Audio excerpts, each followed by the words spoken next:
Zagreb or something together so we could talk about these important issues in person. But as it is, we're stuck with Zoom. So what I'm going to do, as Miriam said, is to tell you a little bit more about how practically we try to use a tool like the GHI to make policymakers and funders in particular be more active and effective to close the gap on SDG 2.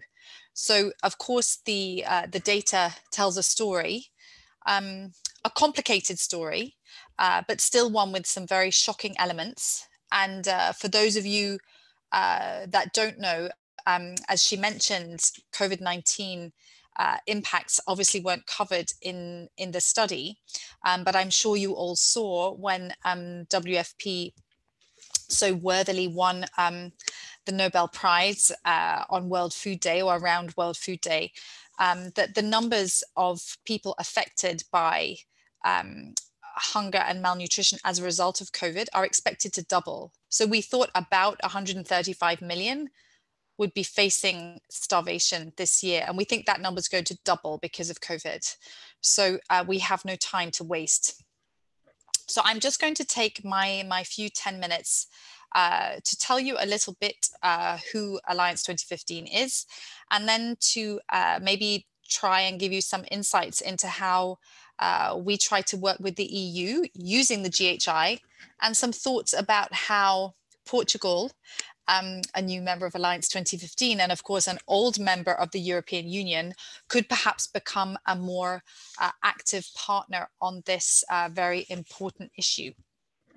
So as Fernando mentioned, we're a globally active and humanitarian and European-based humanitarian and development network.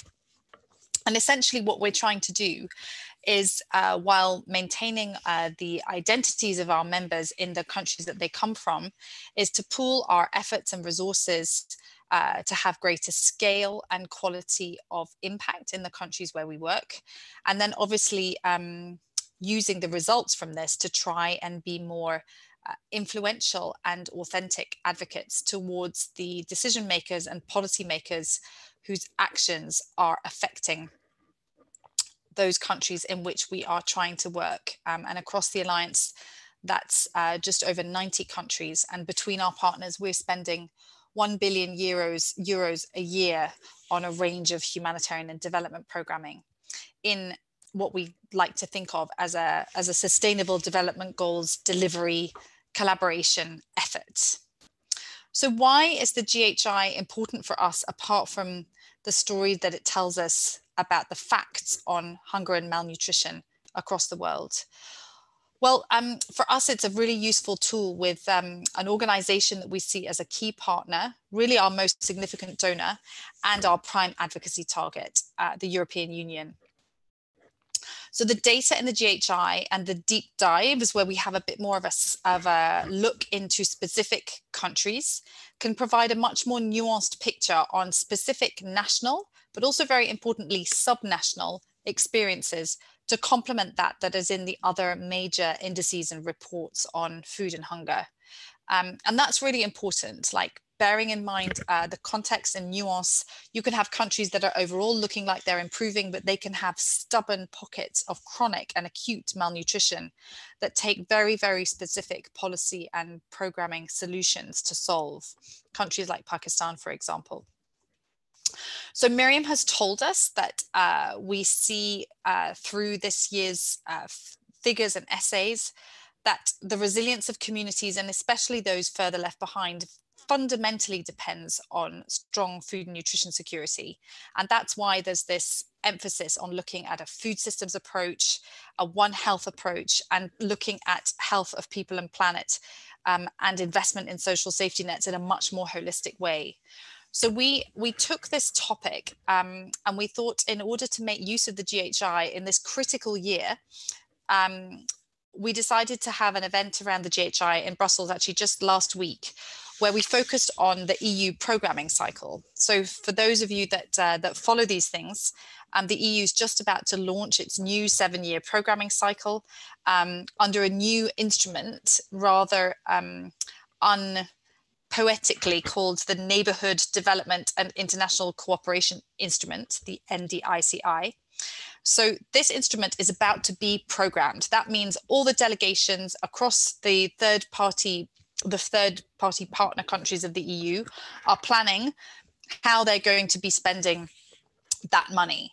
And what we want them to do is to understand that food and nutrition security has to be integrated and prioritized across that programming. So what we did was that we hosted a discussion. So ourselves, the Alliance, Miriam and a number of our other Alliance colleagues were there, including Concern Worldwide, who together with Welthungerhilfe produces the Global Hunger Index. And we sat them down, our friends from the Commission, so from the geographic units of the Commission, but also from the delegations overseas. It's one of the wonders of the pandemic impact is that now we can get people from Brussels and the delegations in the same meeting with great ease, which was not easy to do before. And we talked through with them how and why food and nutrition security should be prioritized. And it was great to see, as always, that our two co-hosts, so we got Alliance had co-hosting from the German permanent representation in Brussels and also the Irish permanent representation in Brussels. And they sent some very strong messages. So I want to share those with you before going on to talk a little bit about some of our ideas about how Portugal as a member state might join forces with them. So one of our co-hosts was Andreas Jacobs, who is the development attaché in the permanent representation of Germany to the EU. And he underlined that Germany sees food and nutrition security as a precondition for human development, and therefore the fight against hunger and malnutrition as a top priority for development cooperation. And Germany believes that a world without hunger is possible.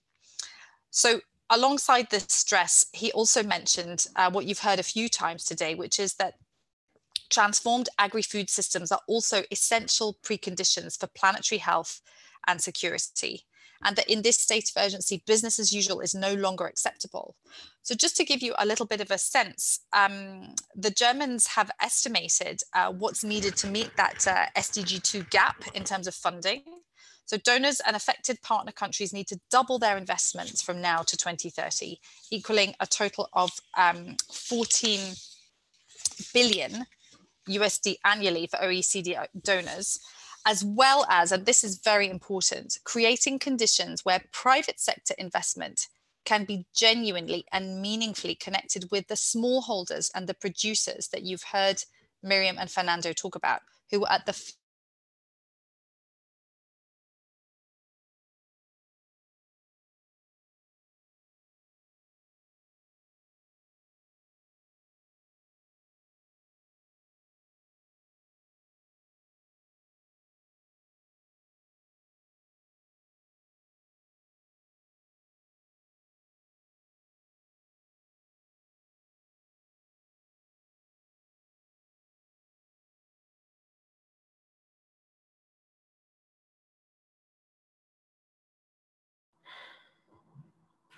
Pedimos desculpa. A sessão deverá retomar daqui a poucos segundos. Antónia, pedimos desculpa.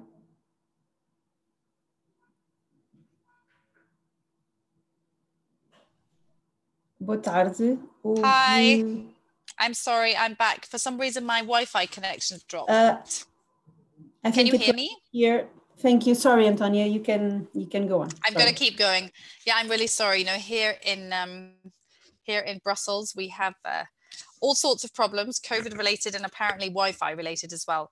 So I just was sharing with you what Thomas Tichelman, who is the development councillor at the permanent representation of Ireland to the EU, said, which was that Ireland will continue and strengthen its long-standing role in championing global efforts to reduce hunger and malnutrition. The alarming headlines in this year's GHI highlight the importance of coordinating and strengthening global, regional, and national initiatives to successfully adopt an integrated approach to health, food, and nutrition security. So it's all the levels together. We as Ireland stand ready to play our part in that endeavour.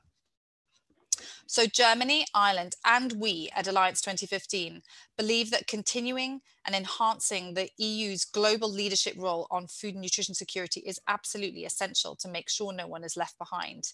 And we're really keen that other member states like Portugal join Germany and Ireland as champions of food and nutrition security. It makes a real difference to have not just additional resources, but also additional voices calling for these things across the institutions of the EU.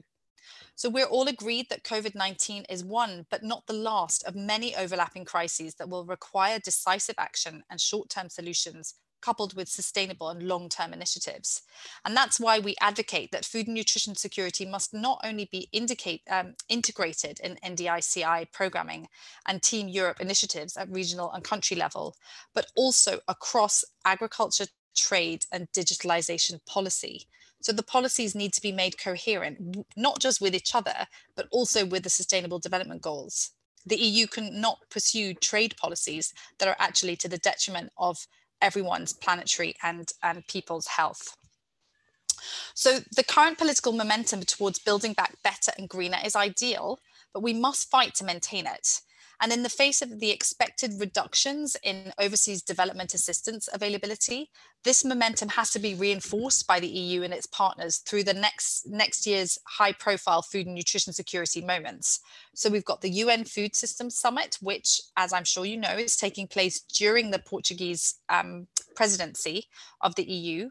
And then we have the important Nutrition for Growth conference at the end of the year, postponed from this December, where we hope to see our Portuguese governmental and non-governmental partners standing with us in our advocacy and commitments. So just to finish with a few further ideas on how the message of the GHI can help strengthen efforts to close the gap on SDG 2 together with our Portuguese partners in Europe. In the countries and regions where Portuguese development cooperation is focusing, let's say Angola or Timor-Leste, the messages of the GHI can be used to reinforce the understanding of government, civil society, and private sector partners on the importance of integrated food and nutrition security programming, a One Health approach, building social safety nets, and using ODA to design connections between local, sustainable, nutritious value chains and accountable private sector finance. At EU level, as you know, the fundamental driver and accountability mechanism for EU leadership is, of course, our dear European Parliament, in which the Active Parliamentary Alliance Against Hunger and Malnutrition, which is a 30-strong body, includes 3 Portuguese MEPs. So that's quite a strong representation from Portugal. And interestingly, all 3 of them sit on the Agriculture Committee, the Agri Committee. So there's an opportunity already there for coherence. So those 3, I don't know if any of you know them, but please let me know if you do. And please accept my apologies for my pronunciation. So we have Isabel Carvalhas from the PS, Francisco Guerrero from PAN, and Carlos Sorinho, also from PS. So 3 strong Portuguese MEPs with whom we'll be sharing the GHI, and we'll be looking for opportunities to support them, to make sure they work with their colleagues to hold the Commission to its commitments and push it to further efforts on spending, programming, and policy coherence to make sure that SDG 2 is met and no one is left behind. Finally, we'll also be in touch with the Portuguese permanent representation in Brussels to tell them about today and explore ways in which Portugal could stand together with Germany and Ireland to find ways to further prioritize and support the anti-hunger and malnutrition agenda and carry that through as a priority into the Portuguese presidency of the European Council next year. So just to finish off, the words and data in the GHI tell a story that we can't ignore. Our job is to help the people we connect with in different parts of the global aid machine to see what action is in their power, possibility, and responsibility to take to close that gap and show them how to demonstrate the impact their efforts have to those providing those financial resources. Food systems is an issue that concerns us all, farmers and consumers alike, whether we're in Portugal or Timor-Leste. Just as Fernando said, it's a global issue and it's one we must tackle together. I really look forward to the discussion on this vital topic, and I want to thank you again for inviting me to be with you today. Looking forward to our discussion, and thank you very much.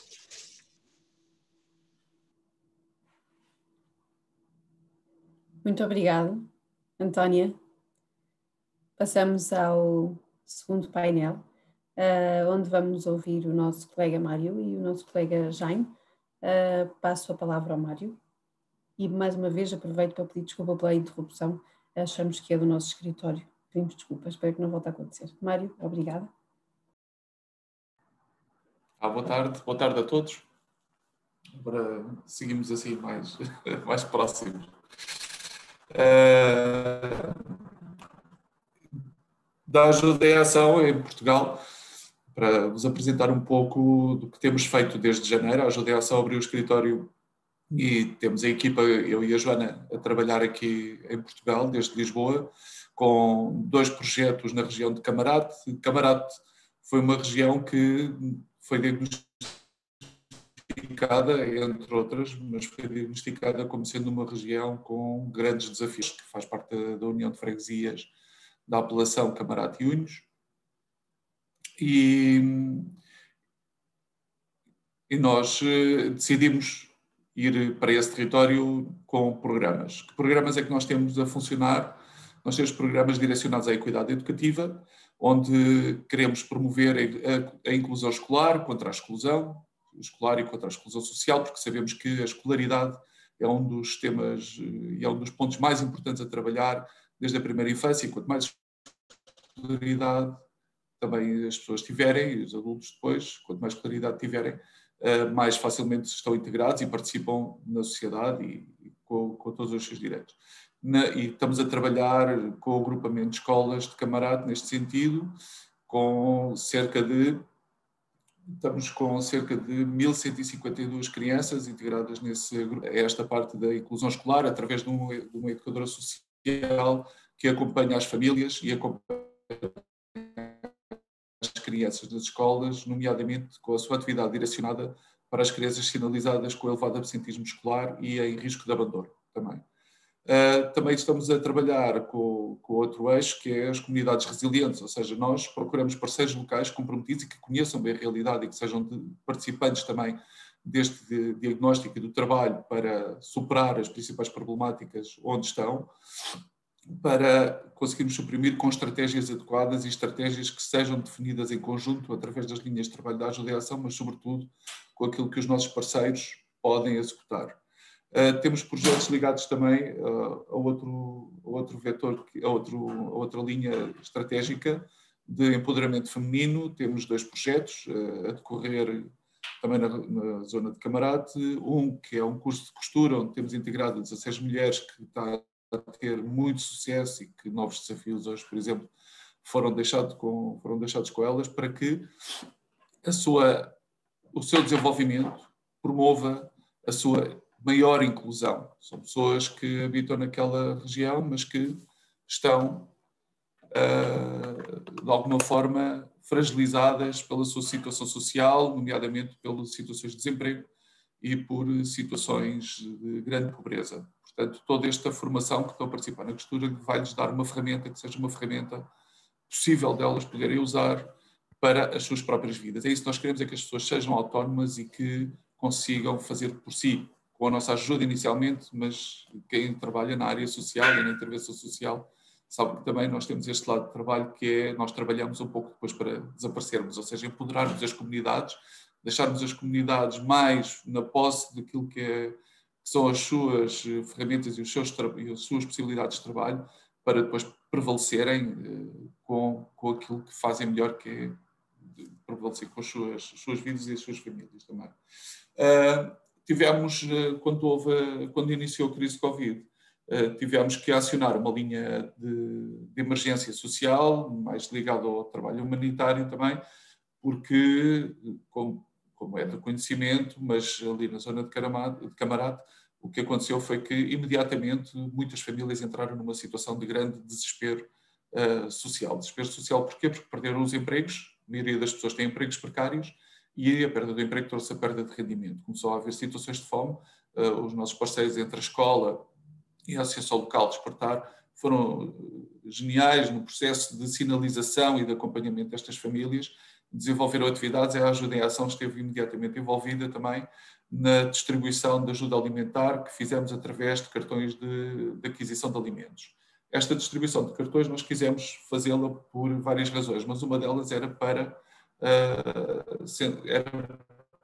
para conseguir que estas pessoas mantivessem a sua dignidade também. Ou seja, as pessoas tinham um cartão de uma cadeia de supermercados e faziam as suas próprias compras. Porque nós acreditamos que as pessoas, mesmo nestas situações mais difíceis, conseguem fazer decisões, conseguem ter decisões responsáveis, conseguem priorizar aquilo que são as suas necessidades mais imediatas e assim foi. E conseguimos que estas pessoas tivessem o apoio que necessitavam naquela altura. Ao mesmo tempo, evitámos e tivemos também uma atitude preventiva de pelo menos 50% das famílias que participaram e que foram integradas nesta ajuda, 71 famílias, não tiveram que recorrer ao sistema social, ou seja, não integraram o sistema de segurança social no aspecto em que não houve necessidade de passarem a ser beneficiários de qualquer rendimento que fosse necessário atribuir-lhes. Conseguiram manter a sua independência, conseguiram manter a sua dignidade, como eu estava a dizer, e conseguiram manter as suas vidas a funcionar, apesar de grandes dificuldades.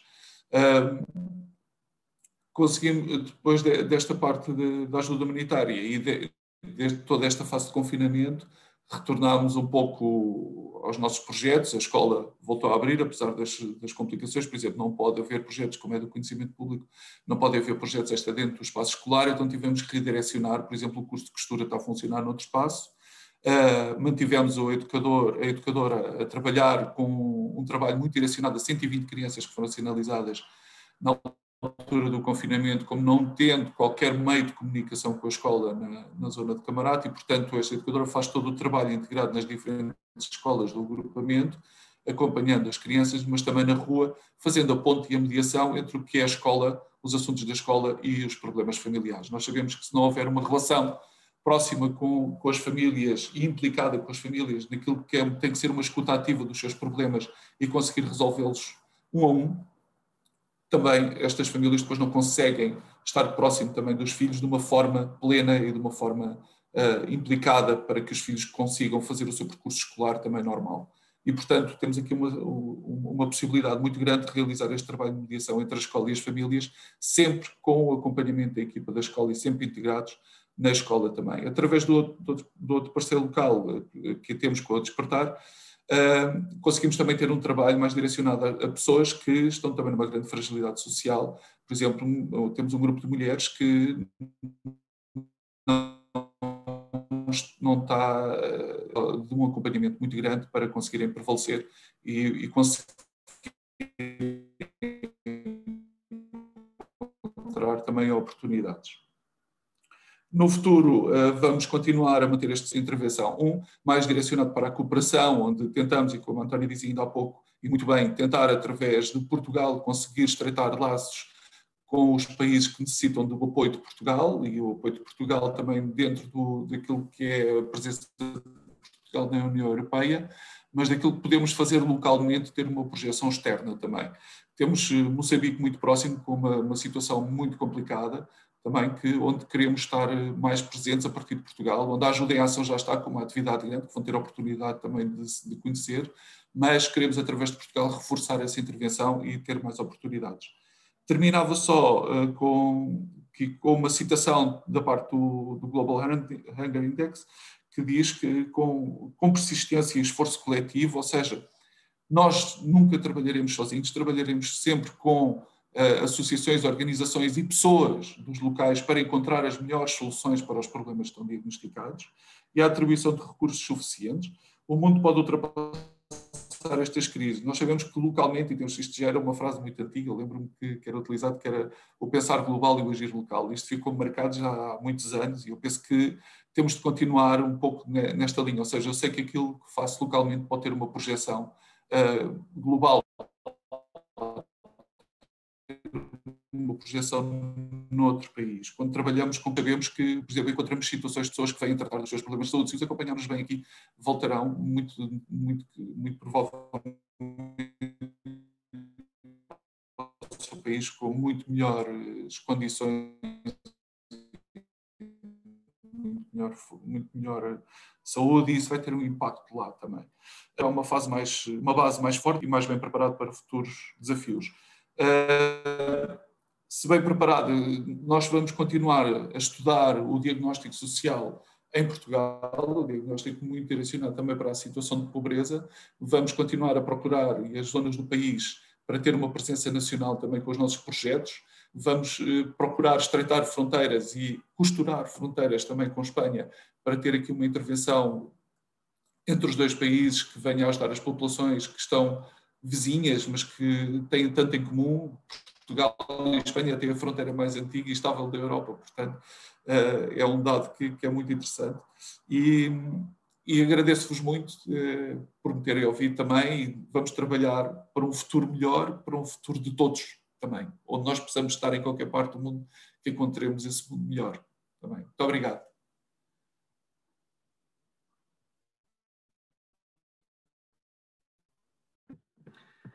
Obrigado, Mário.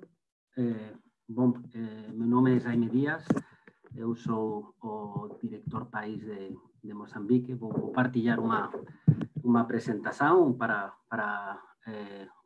a meu diálogo que vou mostrar aqui. Só um segundinho. Então, vamos ver. Desculpa.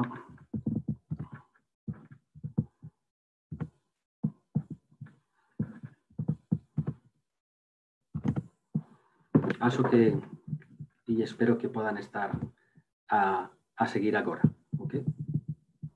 Está tudo bem, sim. Obrigado. Ok, então, bom, vou começar o primeiro a dizer que como o Mário estava a falar agora, se este día, esta presentación pode servir realmente para vos sensibilizar, unir lazos con Portugal y Mozambique, eu ficaría realmente contento. ¿No? Tamén quería agradecer a Miriam e Antonia súa presentación. A verdade é que é de agradecer documentos como o índice global da fome, porque é verdade que son moito úteis e ajudan moito a perceber unos, acho que vamos dizer, objetivos que queremos todos conseguir, e que a verdade é que estábamos en un camiño interesante, mas que, a situación está complicada. Mas, eu vou falar, vou tratar de dar un discurso que visa de dar unha visión de como Mozambique está agora, mas tamén vou facer unha pequena introducción do traballo de Ayuda en Acción en Mozambique. En Mozambique, Ayuda en Acción está a traballar desde o ano 2000 na provincia no norte, en Cabo Delgado, desde o ano 2006. Están a ver lá que traballamos nas dúas provincias quasi máis separadas, unha no norte, Cabo Delgado, unha outra no sul, na provincia de Maputo, mais o 90% de as nosas actividades actualmente están lá no norte, e acho que por cuestións obvias. Tamén, para que podan perceber máis menos, o orzamento anual que temos Ayuda en Acción Mozambique está perto dos 2 millóns, e nós traballamos sempre con un foco nas jovens e mulleres, e especialmente podemos dizer en 3 temáticas. A primeira, en proxectos de xeración de renda e vamos dizer, de acceso ao emprego, tamén en protección das crianzas e, finalmente, en emergencias humanitarias. A verdade é que a Ayuda en Acción ten un approach territorial. Podemos ver aquí no mapa de Cabo Delgado, e nós estamos a traballar con este approach territorial nos distritos do sul da provincia. E realmente, aquí non está a aparecer, mas está unha estrada, diríamos que a única estrada que vai quasi de Pemba até Montepuez e depois continúa Balama para ir a Teniasa. É unha estrada onde temos a maioría da populación e onde podemos dizer que é un corredor económico moito importante. Lá é onde Ayuda en Acción, desde o ano 2016, está a desenvolver un programa importante, tanto con fondos que temos nos regulares como fondos que son de outras agencias e que, de alguma maneira, pois están a ajudar tamén o desenvolvimento das actividades que estamos a facer nesta región de Mozambique. a verdade é que eu acho que Mozambique é un país moito interesante. Eu morei lá, eu vivi lá quase 4 anos e posso dizer que ten unha costa bonita, ten uns recursos naturais increíveis, é un país rico nas persoas que son amigáveis e ao mesmo tempo tamén son moito resilientes, como poden pensar, mas a verdade é que a situación, infelizmente, a día de hoxe non podemos dizer que seja moito positiva para o futuro. É verdade que no índice de fome global as compañeras colocaban a Mozambique en aqueles países que consideramos como graves, mas ainda este ano, no ano 2020, pois infelizmente estamos a ter tamén algumas, vamos dizer, crises, algunos conflictos importantes que poden empeorar ainda máis a situación. Dados importantes que acho que son para coñecer que aproximadamente dos 14 millóns de crianzas que ten Mozambique, a mitad de 7 están en un nivel no adecuado en o que llamamos os indicadores de pobreza, sea pobreza monetaria, habitación, participación, situación familiar, nutrición, saúde, educación, agua e saneamento e higiene. O 42% das crianzas do país están en situación de subnutrición, o que falaba antes a compañera de o raquitismo. O ensino primario é outro problema grave. Estamos a falar que quase un terzo de as crianzas, os jovens de 12 a 17 anos non ten terminados os estudos básicos. Podo dizer tamén que a provincia de Cabo Delgado no ámbito de analfabetismo é a peor de Mozambique.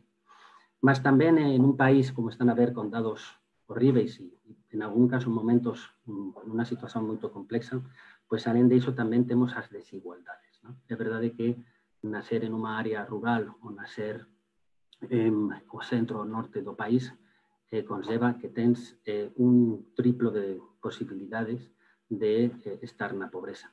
Entón, son a verdade, acho que eu, números que demostran a situación que está a viver Mozambique. Mas, nos últimos anos, diría tamén que estamos a viver, como están a ver aquí en algunhas das fotografías, situacións extremas. Mozambique sofrió no ano 2019, en abril, o ciclón Idai, que afectou principalmente na región centro do país, Sofala, Manica, chegou até Zimbabue. Já coñecemos moitos de nós os problemas que sufriu. Mas tamén, ao mes a seguir, increíble, pois aconteceu máis outro ciclón no norte, onde nós traballamos principalmente en Cabo Delgado, seu nome é Kenneth, e a verdade é que causou moitas, lógicamente destruiu moitas infraestructuras, educación, casas das persoas, etc. Mas depois as inundações foran horríveis, e isto causou ainda pérdidas das culturas, doencias importantes como pode ser o tema da cólera, coisas que realmente afectaron moito ao nivel de consecuencias depois de fome e de pobreza. Tamén temos o COVID-19. Como todos os países a un nivel global, pois Mozambique tamén está a padecer. É verdade que os dados podemos dizer que non son tan horríveis como estamos a ver na España, Portugal, Francia agora, Inglaterra e hoy día tamén, mas estamos a falar de perto de 10.000 casos acumulados no país, activos nos últimos son 3.000 e 68 óbitos. É verdade que a peor provincia está lá no sur Maputo, mas tamén Cabo Delgado tive moitos casos debido posiblemente para unha situación das empresas do norte, etc. Mas a verdade é que tivemos tamén moitos casos de COVID, mas é verdade que non está a afectar tanto en cuestión de mortes. Mas as consecuencias inevitablemente van a ser debido ás crisis económicas que va a causar depois e que acho que ya está a terse as súas consecuencias. E finalmente temos o grave problema tamén de violencia no norte, a través dos llamados insurgentes. A realidade é que este problema está a causar moitas mortes e tamén está a producir movimentos de populações, de desplazados do norte da provincia para os distritos do sul e tamén para as outras provincias, Niassa, Nampula, que están perto de Cabo Delgado. Mais ou menos, os últimos dados tamén falan de 350.000 desplazados. Vimos faz pouco tempo chegada en barcos a Pemba, mas nós, onde estamos a traballar, volto para o mapa para que poden olhar, aquí entre Ancuave e Pemba, no meio, está un distrito que non está a aparecer aquí, mas que é Metush, e Metush realmente a día de hoy es un distrito que nos estamos a coordinar a ajuda dos desplazados con outras organizacións e agencias de Nacións Unidas e coordinados con o goberno distrital e provincial de Mozambique e estamos a falar de 40.000, 42.000 desplazados e que, a verdade, está a suponer un novo proceso, un novo reto que va tamén a conllevar unha visão, unha nova enfoque tamén para paliar os problemas que estamos a ter lá no norte. A verdade é que son moitas coisas e eu quería, neste caso, aproveitar tamén para dizer que Mozambique, con certeza, temos graves problemas, non menos con certeza que outros países, como pode ser o Chad, como pode ser Madagascar, Timor-Leste, que ouvimos tamén en cuestión da fome, mas a verdade é que a situación non é boa e, além disso, estas novas conflictos e necesidades conllevan que todos nós estemos a unir esos lazos que decía o Mario. E desde aquí a verdade é que unha chamada tamén a agencias como Camões, como pode ser tamén a Unión Europea, para que non esquezan de aqueles lugares, independentemente dos problemas que estamos a ter agora mesmo con o COVID, mas ainda temos gravísimos problemas, misturados problemas en Mozambique que precisan de súa ajuda. E para terminar, Ayuda en Acción, achamos que un traballo de emergencia máis con un nexus de desenvolvimento, como unir esos problemas de emergencia, solventar, mas continuar depois con unos programas de desenvolvimento a longo prazo, como temos na región, para ficar lá e tratar de realmente poder continuar e medir o impacto que estamos a ter, son básicos tamén para poder terminar e poder solucións, como estaban a falar antes, aos problemas de fome e da pobreza. Indudablemente, moitas veces non só a ajuda e o esforzo das ONGs ou de todos nós con noso apoio produce os resultados que queríamos e por iso tamén temos que provocar e pedir a Alliance na súa incidencia lá na Europa que os acordos comerciais, as mudanzas de leis de terras e de uso da propiedade para as persoas locais, os mercados locais versus os globais, moitas das causas que está por este informe tan importante, acho que son básicas para conseguir os resultados que todos queremos para o ano 2030. Entón, obrigado e disculpas por o meu portuñol. Obrigado. Obrigado, Jaime. Percebemos perfeitamente o teu portunhol. Obrigada pela tua colaboração. Obrigada, Mário. Passamos para o terceiro painel, uma espécie de mesa redonda. Vai ser moderado pela Marta Atalaia, a quem mais uma vez agradecemos a disponibilidade por estar aqui connosco. Passo a palavra à Marta. Bom painel para todos. Muito obrigada, boa tarde. Agradeço o convite interessados pela Ajuda em Ação para participar nesta conferência. Agradeço também a título pessoal o trabalho que a Ajuda em Ação vai desempenhando em prol dos mais carenciados. Sem mais demoras, vamos então dar início a este terceiro debate inserido na nossa conferência, onde na próxima hora vamos debater o papel da cooperação portuguesa a uma década do objetivo Fome Zero 2030. Para isso, convidamos, e tenho o prazer desde já de os apresentar, o Pedro Krupensky, da plataforma ONGDs. Também Pedro Matos é trabalhador humanitário do Programa Alimentar Mundial das Nações Unidas e ainda Sérgio Guimarães, do Instituto Camões. Meus senhores, muito boa tarde, bem-vindos a esta conferência. Bom, Pedro Matos, eu não resisto de começar a nossa conversa por si, até porque faz parte do Programa Alimentar Mundial das Nações Unidas, que este ano recebeu o Prémio Nobel da Paz. Eu pergunto-lhe como é que receberam a notícia. Foi uma surpresa? Olá, boa tarde. Muito obrigado pelo convite. Foi uma surpresa, foi. Havia candidatos muito fortes este ano, como a Greta Thunberg, a Organização Mundial de Saúde, e nós não estávamos à espera, porque o nosso trabalho é muito de formiguinha, não é? Nós fazemos muito a logística e a coluna dorsal da resposta humanitária de muitas organizações no mundo, mas não estamos habituados a estar muito no foco. A Unicef, o Acnur, a OMS têm bastante mais visibilidade do que nós e foi uma grande surpresa, ficámos muito contentes e permite-nos podemos dar alguma visibilidade àquilo que fazemos e também aos problemas que endereçamos. E na sua opinião, dar importância à luta contra a fome, sobretudo em zonas que vivem em grandes conflitos, é de facto dar a tónica, na sua opinião, ao que realmente importa? Eu penso que sim, eu penso que as emergências são muito mais visíveis, portanto, estávamos a falar há bocado do IDAI, estamos a falar, às vezes, falamos da resposta dos Rohingya, falamos do Iémen, as emergências são muito mais visíveis e, de facto, são a razão pela qual nós somos uma grande organização mundial, não é? Nós apoiamos 100 milhões de pessoas todos os dias no mundo inteiro, mas nós gostávamos que não fosse assim, e gostávamos de não ser tão grandes, e gostávamos que o foco nas razões que levam às emergências fosse endereçado para que as emergências não fossem tão grandes. E, portanto, este Prémio Nobel permite-nos mudar o foco da resposta de emergências para as razões que levam as pessoas a caírem numa situação em que nós depois os temos que vir ajudar. E porque, de facto, calculo que a partir desta ideia, a fome, aliás, a violência é uma das principais causas da fome, procurando também aqui ameaçar a segurança alimentar mundial que é necessária para chegar a essas populações mais vulneráveis?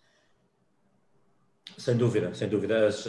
A violência e cada vez mais as alterações climáticas, que muitas vezes depois levam à violência, não é? A luta pelos recursos, especialmente em zonas como o Sahel, que são zonas que já estão muito no limiar da subsistência. Se as secas acontecerem muito mais frequentemente do que as pessoas estão habituadas ou estão preparadas para responder, elas são empurradas para a violência e para as migrações.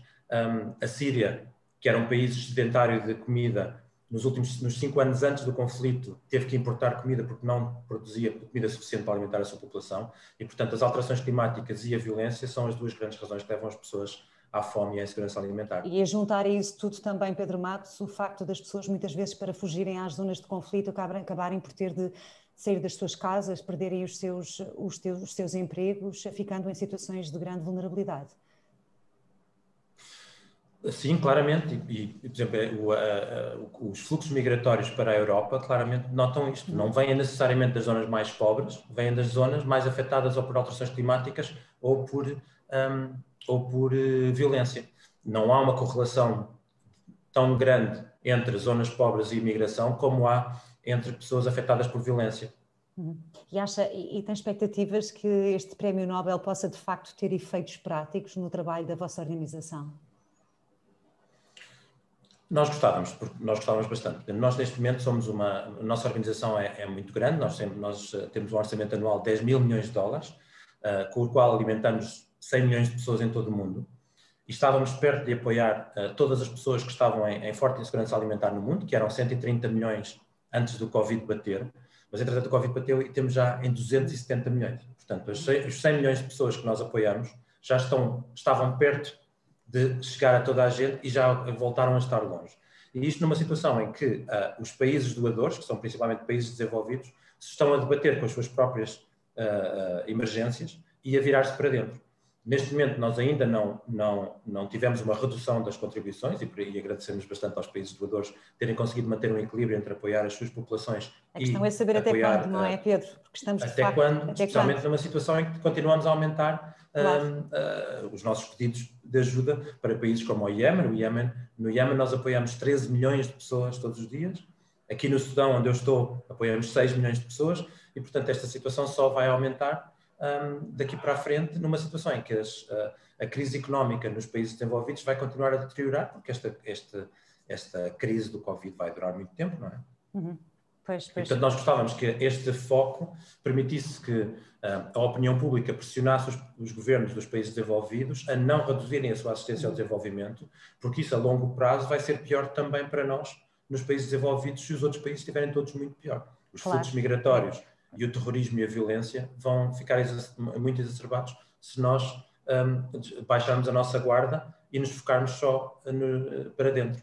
Quando não pode ser, não é? Temos que olhar para dentro, mas também continuar a olhar para fora. Pedro Krupensky, boa tarde também, bem-vindo a esta conferência. E pegando precisamente aqui nos dados avançados pelo Pedro Matos, as Nações Unidas dizia, precisamente no Dia Mundial contra a Fome, dia 16 deste mês, dizia que cerca de 132 milhões de pessoas poderão juntar-se aos 690 milhões que já passaram fome este ano. Concorda com estas projeções? Sim, não há como não concordar.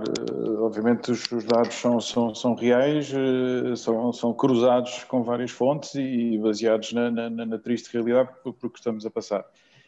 E de facto isto é uma convocatória a todos nós para tomarmos medidas sérias, seja via cooperação, seja outra. Realmente nós costumamos distinguir aquilo que é a ajuda humanitária de emergência e o que é a cooperação, e neste momento isto é uma situação de emergência e, portanto, poder-se-á discutir e discute-se com alguma razão que simplesmente distribuir alimentação não resolve o problema e de facto não resolve as causas remotas de tudo isto, mas neste momento é efetivamente isso que é preciso. As pessoas não se pode pedir às pessoas que estão a passar fome que esperem um bocadinho que vamos resolver as causas remotas. E resolvendo essas causas remotas vai poder haver acesso à alimentação a toda a gente. E efetivamente é preciso fazer as duas coisas simultaneamente e aí é que a cooperação pode ter um papel verdadeiramente preponderante. E a verdade é que estamos a falar num ano particularmente difícil. Que adjetivos é que lhe apetece apresentar quando estamos aqui a falar de uma conjugação de crises? Estamos a falar de uma crise pandémica, sanitária, estamos a falar de uma crise económica, estamos a falar de uma crise social, de uma crise até ambiental. Como é que descreve este 2020 que está praticamente a acabar, Pedro? Bem, utilizando a própria nomenclatura do Índice Global da Fome, eu diria que é alarmante, preocupantemente alarmante. E alarmante no verdadeiro sentido, ou seja, repito, uma convocatória a todos nós para, à nossa escala, quer como cidadãos e indivíduos, mudar comportamentos para que possamos efetivamente contribuir para a eliminação das causas remotas de tudo isto, quer como organizações da sociedade civil, quer como Estados e Estados globalmente. Agora espero não gastar muito tempo a dizer isto que vou dizer, mas enfim, o tema deste painel é a cooperação portuguesa e independentemente dos méritos e deméritos da cooperação portuguesa, a cooperação portuguesa não conseguirá só por si resolver estes problemas. É preciso muito mais do que isso. Há pouco ouvi o Mário a dizer a frase que também tanto me diz, do pensar global e agir local, mas também é preciso pensar global e agir global. E é isso que é preciso neste momento. Não é por acaso que, enfim, os pensadores e os decisores políticos orientados no bom sentido neste momento propugnam e apelam ao multilateralismo, porque efetivamente só é por essa via que se consegue resolver as causas remotas disto. E para isso é preciso coerência. E coerência e vontade política é o que tem faltado. Não sou eu que o digo, quem o disse foi o secretário-geral das Nações Unidas, na última Assembleia Geral das Nações Unidas e também no fórum global do Global Compact e, enfim, ele tem uma autoridade para o dizer e de facto essa coerência política falta. E 2 ou 3 exemplos sobre isso. Um, por exemplo, e ainda hoje foi publicado um relatório da AidWatch, da Concord, que é a Confederação Europeia de ONGs e de organizações de trabalho em ajuda humanitária e de emergência, que analisa a situação da ajuda pública ao desenvolvimento de todos os países da União Europeia de ano para ano. E este ano, saiu o relatório hoje, lamentam o decréscimo pelo 3º ano consecutivo da ajuda pública ao desenvolvimento. E é um compromisso que foi assumido pela primeira vez em 1970, portanto há 50 anos. E o compromisso é afetar apenas 0,7% do rendimento nacional bruto à ajuda pública ao desenvolvimento. Ora, passados 50 anos, apenas 5 países, de todos os países da OCDE, cumpriram esse objetivo. Todos os outros estão bem aquém. E um outro relatório da Oxfam que saiu há dias dizia que se tivesse sido cumprido isso, estariam disponíveis 5,7 bilhões, e é mesmo bilhões, 12 zeros, não é 1.000 milhões, à americana, estariam disponíveis, ou teriam estado disponíveis ao longo destes anos.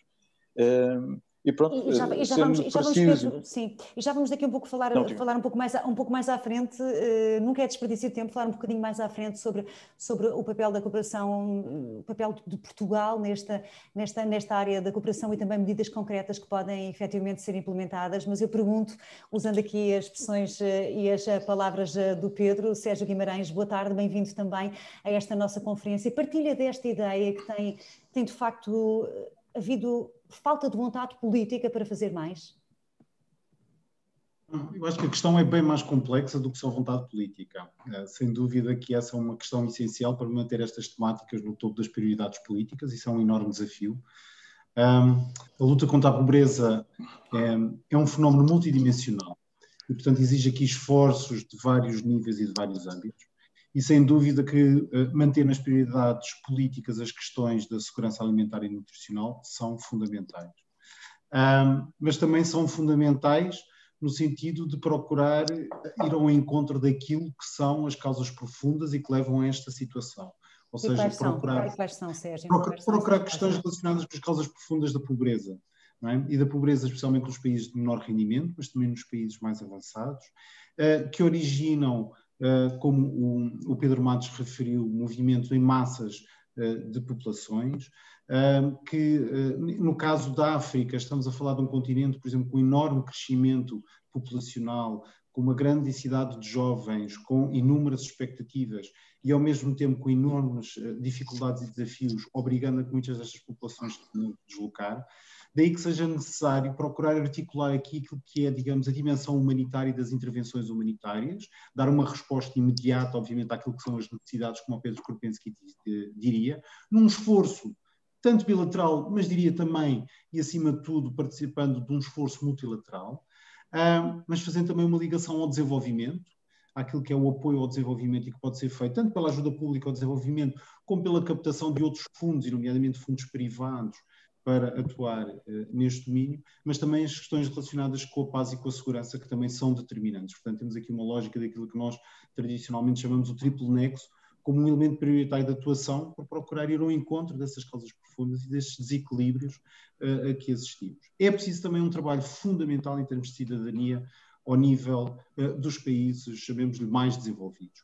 Ou seja, uma consciência das populações que vivemos e dos cidadãos que têm acesso, e apesar das crises que nós vivemos e dos desafios que elas colocam, o facto é que continuamos a ter acesso privilegiados a um conjunto de bens e serviços que não existem noutros países e que vivemos num mundo interdependente e que temos que ter em noção esta inter-relação de fronteiras e de quão é importante promover o desenvolvimento e conceber o desenvolvimento, não só na nossa lógica nacional, mas de facto neste mundo que está interdependente e em que temos populações que sofrem bem mais do que aquelas onde nós estamos inseridos. E já agora falando na questão da cidadania, Sérgio Guimarães, apelando à sua sensibilidade, como é que acha de facto Portugal, em termos de cidadania desta questão da solidariedade e de conseguir olhar, como dizia há pouco o Pedro Matos, de não olhar só para dentro, mas também olhar para fora, estamos de facto, sendo que Portugal está bem nesse domínio? É um caminho que tem que ser feito, é muito difícil, não é só uma questão de Portugal, ao nível europeu sente-se isso, ao nível dos países mais desenvolvidos isso também se sente ao nível dos países menos desenvolvidos, ou seja, estamos aqui a falar de criar um pensamento crítico sobre o desenvolvimento que nós queremos, não é? E temos que continuar paulatinamente a trabalhar isto, seja ao nível dos órgãos de decisão mais política ou legislativa, seja ao nível do sistema educativo, temos que continuar a pensar e a refletir como é que nós podemos fazer face a um mundo de recursos finitos, em que as alterações climáticas estão aí presentes, e como é que nós nos podemos adaptar para termos um mundo justo. É que não é um mundo mais justo, é um mundo que tem que ser justo com uma efetiva redistribuição da riqueza. E eu diria que, de facto, quase que deveria ser obrigatória essa mensagem começar logo desde cedo nas escolas. E pegando aqui no que disse o Sérgio Guimarães, volto ao Pedro Krupensky, na sua opinião, até porque é uma pessoa que de facto conhece bem, é um homem de terreno, quais é que têm sido de facto as principais falhas? Estamos aqui a falar, dizia o Sérgio Guimarães, das causas ambientais, mas estamos a falar de países onde falha tudo, nomeadamente falha a falta de alimentos e falha até, por exemplo, a proteção social, que é algo que não existe praticamente nestes países.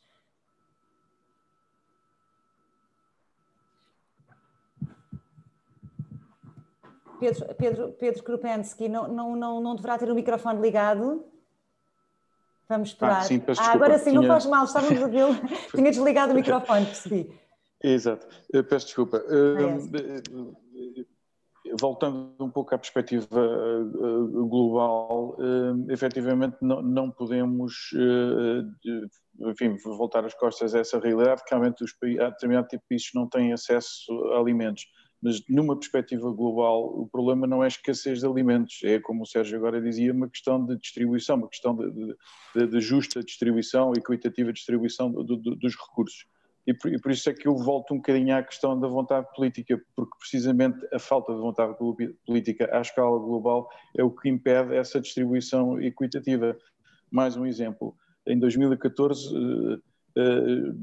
esteve no âmbito da União Europeia em discussão o MiFID, que embora pareça o nome de um personagem de banda desenhada japonesa, não é a diretiva europeia para regulamentar o mercado de instrumentos financeiros. E basicamente o que é que isso faz? Entre outras coisas, regula a especulação financeira, dentre outras coisas, os commodities. E os commodities, alguns alimentos são considerados como commodities. A maior parte dos cereais, milho, trigo, por aí fora. E então o que é que a oportunidade que foi perdida neste momento é que não se estabeleceram limites para a especulação de financeiros de commodities básicos como são os alimentos. E o que é que isto provoca? Uma enorme volatilidade dos preços, ou seja, eu como investidor compro os futuros, ou seja, o valor de um determinado alimento daqui a 5 anos e obviamente como especulador, procurando obter lucro por essa via, vou de alguma forma condicionar o preço normalmente para cima desses produtos. Sim, portanto, por exemplo, em países muito vulneráveis, nomeadamente no Sudão do Sul, se calhar um quilo de arroz vai custar 3 vezes mais do que o rendimento aquilo que na realidade custaria se não houvesse a intervenção lesiva do mercado financeiro. Portanto, a vontade política pode evitar que isto, e é apenas uma das causas remotas, aconteça, permitindo o acesso, de facto, à alimentação. E também não devemos apostar, Pedro, e também não devemos apostar aqui, voltando um bocadinho para trás, apostar de facto na produção destes países, nomeadamente na educação para a agricultura, a ideia de que estes pequenos agricultores devem produzir mais com menos? Justamente, e cada vez mais, e aliás já foi dito, quer para António, quer para Miriam, quer para toda a gente que falou até agora, deve ser efetivamente feita uma aposta efetiva na agricultura e na pequena agricultura, no consumo da agricultura local, numa perspectiva sustentável. E para isso eu chamava um bocado a atenção. Hoje em dia, nos países mais desenvolvidos, entre os quais ousaria incluir Portugal, tornou-se a moda o consumo dos chamados superalimentos, como é o caso, por exemplo, da quinoa. O consumo da quinoa, ainda que seja saudável, ainda que seja bom para a saúde, é altamente lesivo para os países em desenvolvimento. E porquê? Porque isto faz parte da alimentação tradicional de determinado tipo de países, e isto digo precisamente porque ele começou a dizer, como pessoa do terreno, pude testemunhar isto em primeira mão. A OICS, a organização para a qual trabalhava, tem muitos projetos no Peru, e no Peru foi durante muitos anos e continua a ser grande produtor de quinoa. E é produzido por pequenos agricultores de forma completamente informal, porque faz parte da sua tradição milenar do ponto de vista alimentar. A partir do momento em que perceberam que isto era uma coisa procurada pelo mercado internacional, continuaram a produzir, prescindiram deles próprios se alimentarem da quinoa, passando-se a alimentar outras coisas muito mais pobres do ponto de vista nutricional, para abastecer o mercado internacional. Portanto, achando que estamos a comer uma coisa muito saudável, que de facto estamos, primeiro, sem noção disso, a prejudicar comunidades locais, que não têm capacidade para aumentar a sua produção, para dar resposta a uma maior procura no mercado internacional, e, por outro lado, a exportar portanto, a alimentar as cadeias grandes e não os circuitos curtos agroalimentares, as cadeias com uma pegada carbónica enorme, que vai ter, obviamente, problemas, ou vai causar problemas de nível de aquecimento global, prejudicando, portanto, também enfim, aquilo que estamos a falar, mais uma das causas remotas para o problema da fome. Ai, garanto-lhe, Pedro, com aquilo que me disse, que para mim foi uma novidade, vou ser muito mais racional a consumir quinoa. Espero que também quem nos acompanha o faça o mesmo. E juntar a isto, Sérgio Guimarães, temos aqui também um problema da excessiva dependência de importação, não é? De determinados alimentos em relação a estes países.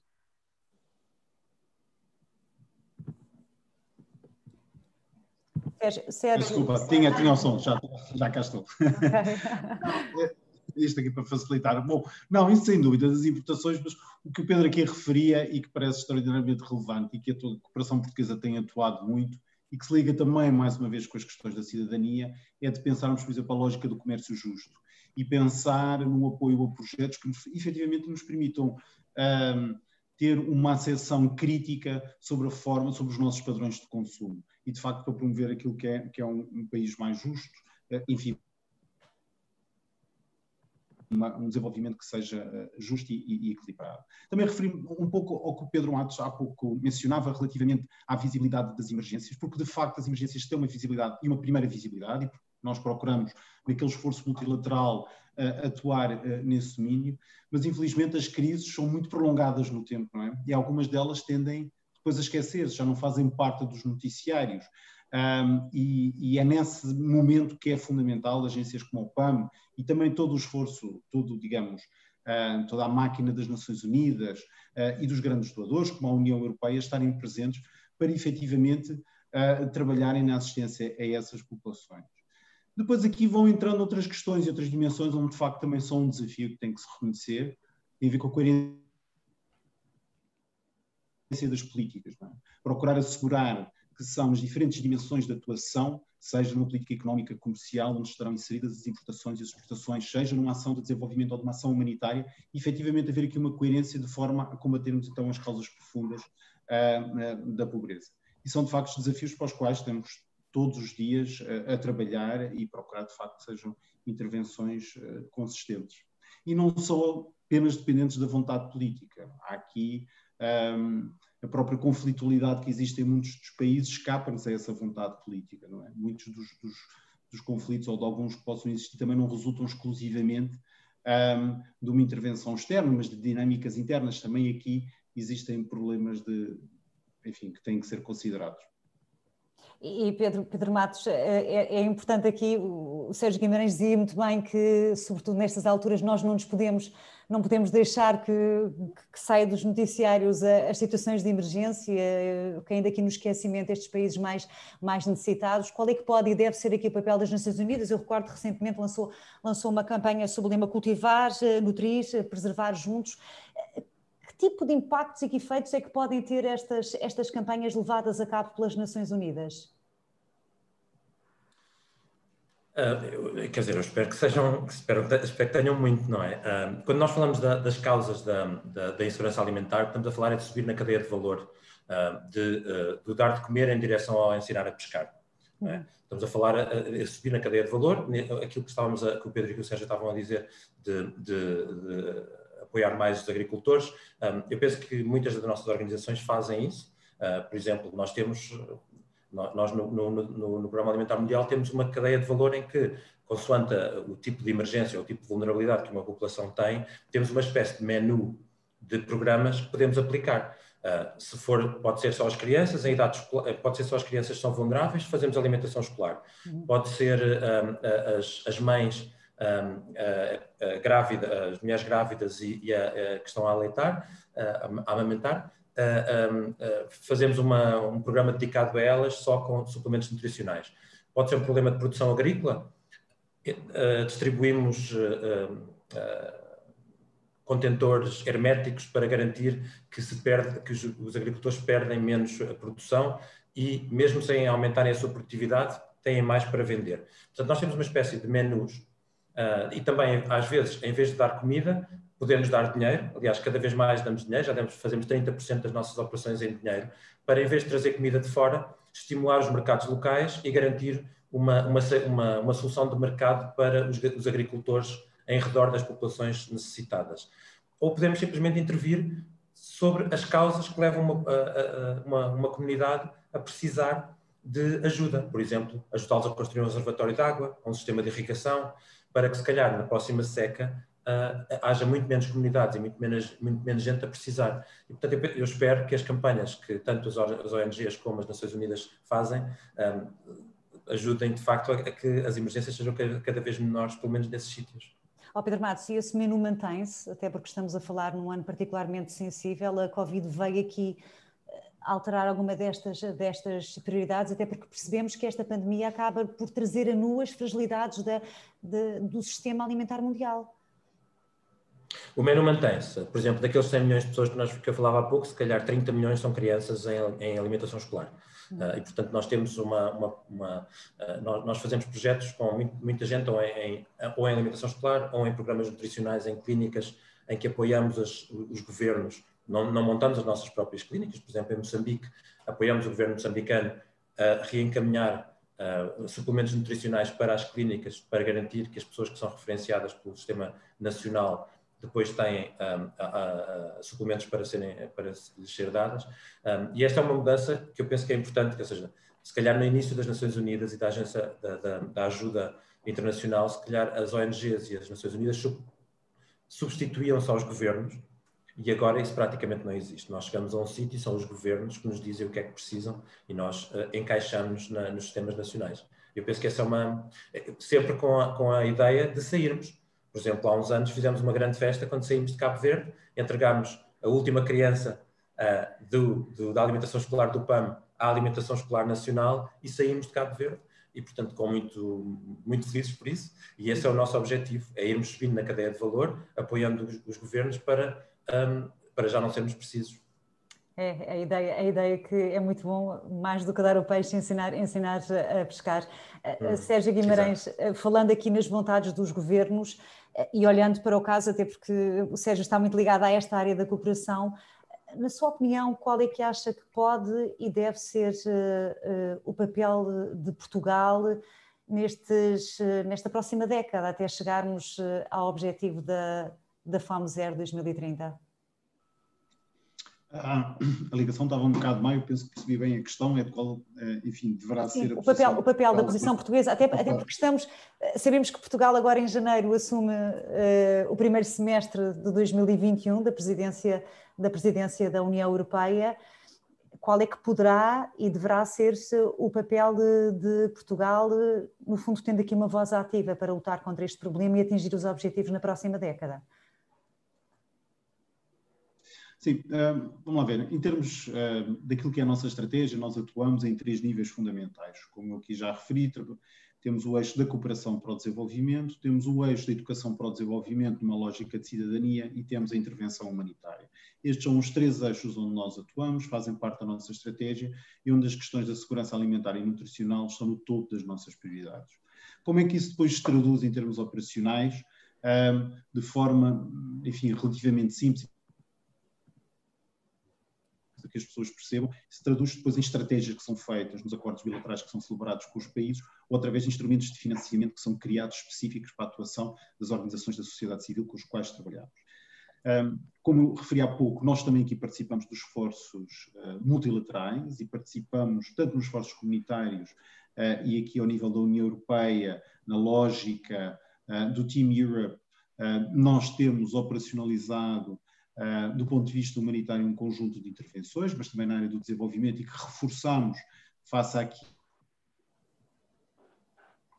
que é a situação de Covid e a gravidade que, enfim, que esta pandemia veio trazer, agudizar dos problemas ao nível alimentar, mas temos também intervenções no âmbito das Nações Unidas, onde procuramos aqui a parceria através de instrumentos financeiros que as próprias Nações Unidas têm, através do seu programa do CERF, chamado CERF, que é digamos, um programa de reação rápida no domínio humanitário, seja através do apoio às próprias intervenções do PAN.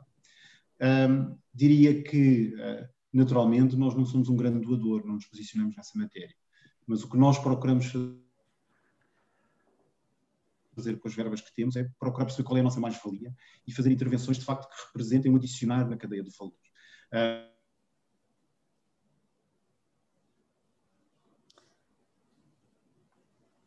Bom, nesta altura perdemos a ligação com o Sérgio Guimarães. Vamos ver se provavelmente deverá ser um problema da internet onde se encontra.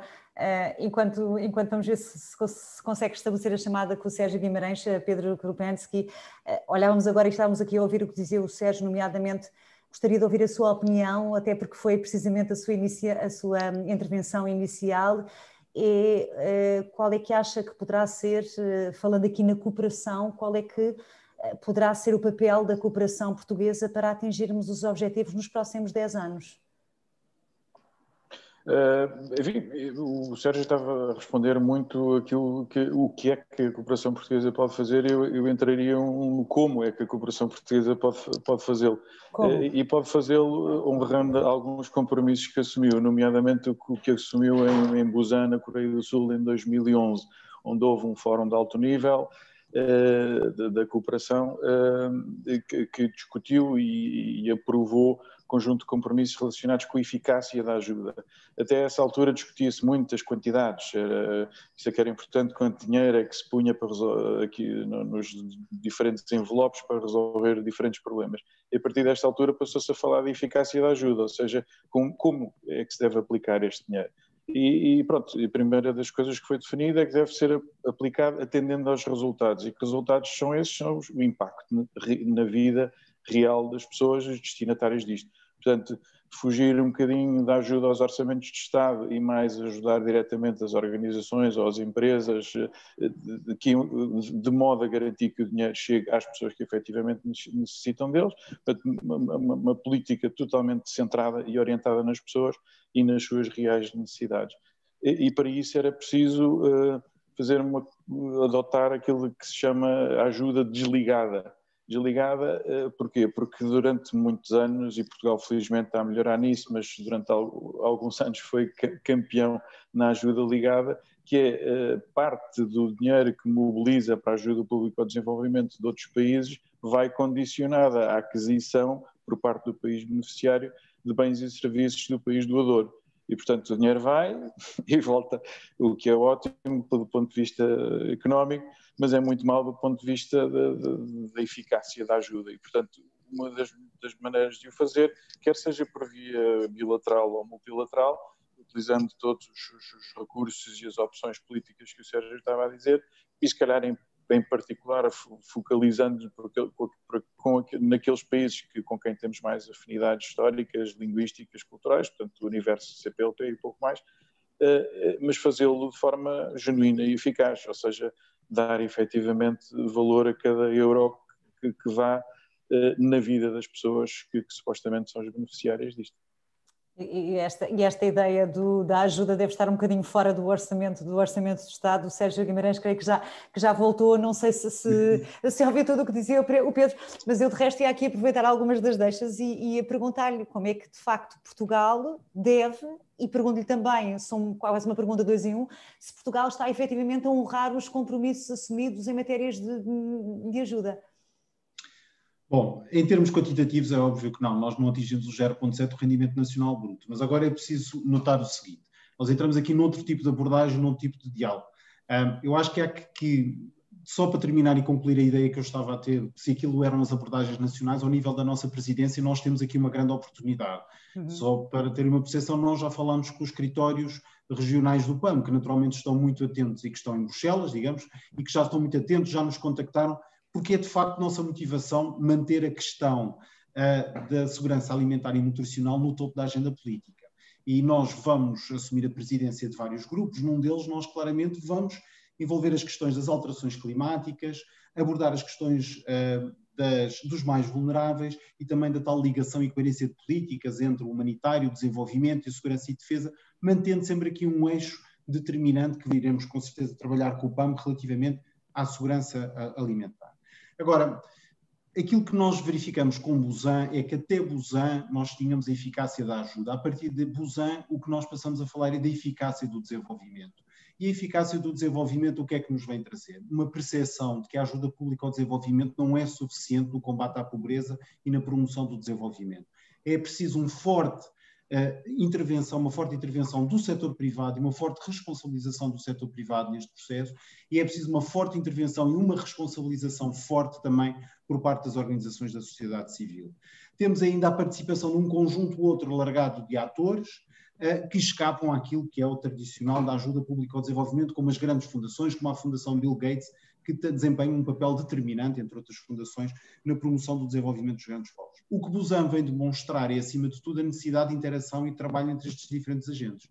E o que nós vemos como um dos grandes desafios é, de facto, esta coerência e a capacidade de trabalho coerente e coordenado entre as organizações da sociedade civil, entre as organizações da sociedade civil e os Estados, entre os Estados e o setor privado. Portanto, há aqui também um desafio grande que depois se vai repercutir naquilo que são as práticas de facto, depois em metodologias de cooperação. Daí eu falar mas também... como é que Portugal pode, de facto, melhorar essa coerência de que é tão necessária? Exatamente. Ou seja, o nosso debate tem sido exatamente esse, ou seja, levar para os grandes centros de decisão, seja ao nível da União Europeia, seja ao nível das Nações Unidas, e participarmos nesse esforço global de perceber quais são as condições que nos permitem ir mais longe em termos daquilo que são os compromissos internacionalmente assumidos. Nós temos a Agenda 2030 como uma meta para alcançar. É uma agenda extraordinariamente complexa. São 17 objetivos, são 169 metas. A par da saúde, da educação, da segurança alimentar, tudo isto existem respostas muito coerentes que vão muito para além daquilo que é apenas a ajuda pública ao desenvolvimento. Agora, centremos isto naquilo que é a segurança alimentar, de facto, nós temos procurado vindo a diversificar e apoiar todos os atores que procuram trabalhar neste domínio, seja ao nível internacional, fazendo parcerias ao nível das agências das Nações Unidas, seja ao nível nacional. E como dizia, sendo nós um pequeno doador, procuramos aqui onde é que está a nossa mais-valia. E apoiar onde muitas vezes já outros grandes doadores já não querem apoiar mais ou não querem continuar a prestar porque os seus compromissos foram noutro sentido, e aí nós, enquanto país, procuramos, de facto, ter aqui uma abordagem diferenciadora. E Pedro Matos, ouvindo aqui tudo isto, nomeadamente este dado importante, que de resto reconhecido com o Nobel da Paz, a necessidade aqui de garantir a segurança alimentar a nível mundial, e eu pergunto-lhe como é que, desde já, como é que é possível garantir a segurança, nomeadamente das equipas, das organizações que estão no terreno em cenários tão complicados. Se me permite, posso só pegar no que disse o Sérgio e o Pedro em relação ao que é que Portugal pode fazer. Claro que sim, isto é uma conversa, Pegando aqui as ideias uns dos outros, é tudo muito dinâmico. Já vou à questão da insegurança. Eu acho que Portugal pode fazer duas coisas que são muito importantes. Uma delas é aumentar em direção aos 0,7%. Há países como o Reino Unido que inscreveram isso na lei e que chegam aos 0,7%. Eu acho que temos que resistir à tentação de dizer temos tantos problemas cá dentro, porque é que a gente vai ajudar lá fora, porque isso é verdade para todos os países. Também há essas vozes que se levantam no Reino Unido e, portanto, temos que resistir a esta tentação e perceber que no grande esquema de coisas, Portugal é um país desenvolvido. Por exemplo, alimentar uma pessoa por dia, com 3 refeições por dia, custa-nos meio euro por dia para dar 2.000 calorias por pessoa. Isto já inclui os custos dos nossos salários, dos carros, tudo. E, portanto, pequenos aumentos da nossa contribuição em direção aos 0,7% fazem uma diferença gigantesca. Portanto, Portugal pode fazer isto e nós, como cidadãos, podemos ajudar o governo a ter uma situação política que permita ao governo desviar mais dinheiro, enfim, realocar mais dinheiro para essa ajuda ao desenvolvimento. Essa por um lado. Por outro, agora que vem a presidência portuguesa, Portugal fazer aquilo que faz melhor, que é fazer o grande criador de consensos e fazer uma espécie de plataforma giratória e pôr esta questão na agenda, tanto a questão dos objetivos, de como é que nós fazemos os objetivos de desenvolvimento sustentável ficarem mais perto e pormos a caminhos deles, e uma coisa que Portugal já decidiu, pôr as alterações climáticas no centro da agenda. E, portanto, todas as ramificações que existem nas alterações climáticas, e o impacto do mar, na agricultura, as alterações climáticas e os conflitos, pegam com esta questão da pobreza e da insegurança alimentar, e eu acho que essas duas áreas, chegarmos mais perto dos 0,7% e fazermos um bocadinho a criação de consensos nos próximos 6 meses, acho que era muito interessante. Em relação a manter as equipas seguras, bem, nós não temos, tentamos não nos pormos à frente das balas, não é? Isso de vez em quando acontece, mas não temos particular apetência por isso. Nós ponderamos o risco, não é? Ponderamos o risco de irmos a um certo sítio ou fazermos uma certa operação, ou uma certa... podemos mitigar o risco, que é o que tentamos fazer, e depois, no final dessa mitigação, aceitar o risco. E há, em alguns casos, não aceitar o risco.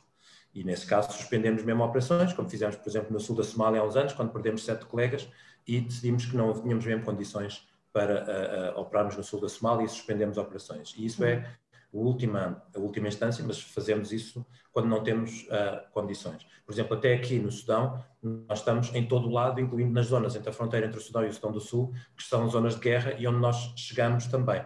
E, portanto, nós temos uma tolerância ao risco relativamente alta, como assim muitas ONGs também têm, mas não temos nenhuma apetência por perdermos a nossa vida para fazermos o nosso trabalho.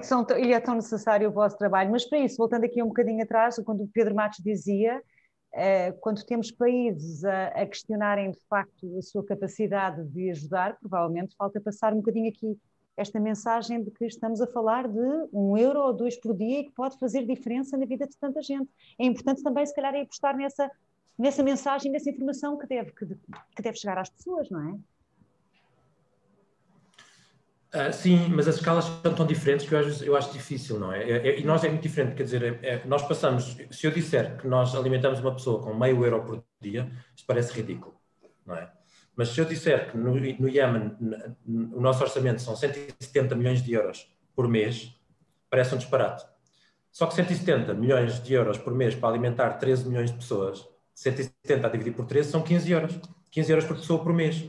E, portanto, estas escalas, a nossa experiência do dia-a-dia não nos habilita a conseguirmos passar entre as escalas dos milhões e dos bilhões à escala do meio cêntimo.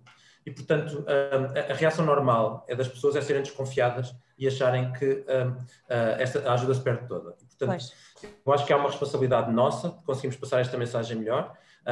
Pedimos ajuda muitas vezes aos jornalistas e aos mídias para nos ajudarem a passar esta mensagem também e a fazerem passar as histórias que representam estas, como aconteceu muito em Moçambique, e muitos meios portugueses fizeram um trabalho excelente passar as histórias que representavam os milhões de pessoas que nós estávamos a ajudar a seguir ao IDAI e ao Kenneth em Moçambique. Eu penso que esse é o caminho, nós conseguimos fazermos passar as pessoas que nós chamamos eles para dentro do círculo nós. E considerar que estas são pessoas como nós que estão dentro do nosso círculo emocional.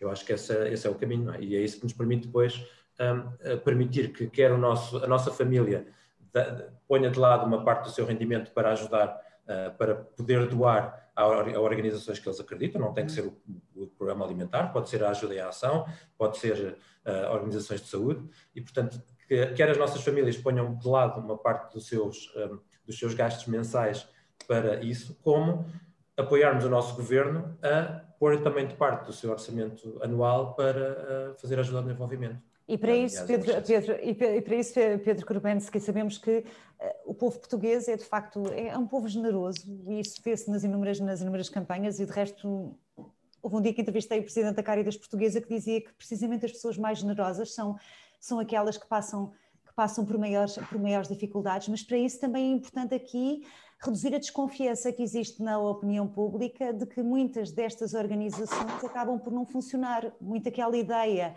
eu já fui voluntária num supermercado a angariar dinheiro por uma ONG que trabalha em Moçambique e o que as pessoas me diziam, olha, minha senhora, eu não dou dinheiro porque eu não confio que o meu dinheiro chega de facto ao sítio certo. É preciso aqui ultrapassar também esta desconfiança. Sem dúvida, enfim, o preconceito haverá sempre e este tipo de preconceito é relativamente fácil de cultivar porque é uma forma também das pessoas tranquilizarem a sua consciência social que está de alguma forma inquietada, mas depois convencem-se a si próprias, bom, mas não voltar. Infelizmente às vezes há maus casos, mas infelizmente o justo acaba por é isso, mas não se pode confundir de facto a árvore com a floresta e felizmente, e enfim, isso depois são dados que já computados e relatados que demonstram que pior estaria o mundo sem o universo, e não estou obviamente a falar apenas das ONGs portuguesas, mas muito pior estaria se não existissem as instituições organizadas da sociedade civil. Mas sim, temos que combater esse preconceito e combatê-lo muitas vezes também, eu ia dizer educando, mas é uma palavra um bocado forte, mas talvez sensibilizando as pessoas precisamente para esta questão de eficácia da ajuda. Eu costumo contar uma história, se me permite, muito rápida. Eu era diretor executivo da plataforma das ONGs em 2004, quando foi aquele tsunami do Sudeste Asiático, na Banda Aceh. E foi no Natal, portanto eu estava de férias, mas tive que voltar para o escritório para acudir à enxurrada de solicitações que havia de toda a parte. E lembro-me de atender um telefone de uma senhora enfim, já não sei de onde, era alguns do Norte, era viúva de um industrial têxtil, e a senhora queria oferecer 2 contentores de luvas de lã especificamente para serem enviadas para o Sri Lanka. A dificuldade que eu tive de explicar à senhora que o Sri Lanka é um país subtropical e, portanto, nem no apogeu do desenvolvimento precisaria de luvas de lã, tive alguma dificuldade. A generosidade da senhora era do mais genuína que há, e ainda bem que a teve, e depois lá arranjámos uma solução para as luvas da senhora. Mas, quer dizer, também não se pode... Se lhe fosse dito um não firme, a senhora provavelmente alimentaria esta ideia de que pronto, eu até quis oferecer e eles não quiseram. Ou seja, as coisas têm que ser um bocado... E muitas vezes o dinheiro, e isso o Pedro saberá melhor que eu, o dinheiro dado a uma determinada organização acaba muito mais por favorecer a economia local, não só os destinatários desse dinheiro, mas também a economia local. Porque uma determinada ONG vai comprar, não vai importar necessariamente. Uma ONG portuguesa que vai precisar de um determinado equipamento, se esse equipamento é vendável no país onde vai trabalhar, vai lá comprá-lo, não vai mandar daqui, não só porque é mais caro, mas também porque ao comprá-lo lá estava a favorecer a economia local. E, portanto, nesse caso do tsunami do Sudeste Asiático, só a Banda Aceh, que é uma das 1.250 ilhas da Indonésia, que foi afetada. Todo o resto da Indonésia está a funcionar como deve ser. Portanto, podia ter sido comprado lá uma série de coisas, e pronto, mas houve aqui uma certa euforia e foram enviados contentores de arroz para a Indonésia, que é o maior produtor de arroz do mundo, não é? E foram enviados contentores de água, não vou dizer a marca porque é chato, mas a Indonésia é o segundo maior produtor de água mineral. E, portanto, há aqui algumas irracionalidades económicas baseadas na generosidade, mas a generosidade não pode ser cega, tem que ser, de facto, instruída, digamos exatamente, assim. Exatamente. E nós temos aqui um debate muito, muito dinâmico. De resto, temos aqui alguns comentários que nos foram chegando e também uma pergunta, nomeadamente da Isabel Ferreira. Não sei qual dos 3 convidados gostaria de responder. A Isabel Ferreira escreve, estou a ler, a ajuda alimentar é importante, mas o que se pode fazer, é a pergunta que ela deixa, o que se pode fazer para que essa ajuda não seja necessária? Estou a falar de casos em que não há conflito e emergência. Aqui estávamos a falar precisamente na ideia do mais do que dar peixe, ensinar a pescar. Não sei qual dos 3 gostaria de responder à Isabel Ferreira. Sérgio, já... Sim, diga. Diga. Não, eu ia dizer que essa mesma pergunta é o $1 million question, ou seja, isto teve a ser respondido ao longo de todo este webinar, desde as 3 da tarde. E haveria muito mais a dizê-lo, mas de facto é como creio que já várias pessoas disseram, entre as quais o Sérgio, que me lembro de eu ter dito, isto é um problema complexíssimo, multicausal, e portanto é difícil numa resposta de segundos dizer este é o truque.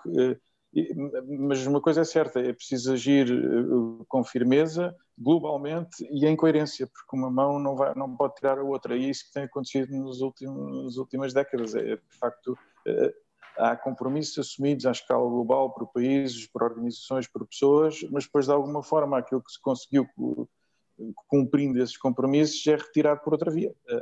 E foram dados aqui alguns exemplos disso, portanto, não sei se isso é atingível, eu gostaria de acreditar que sim, mas uma coerência global, todos rumando no mesmo sentido, resolveria todos os problemas da pobreza, entre os quais a da fome.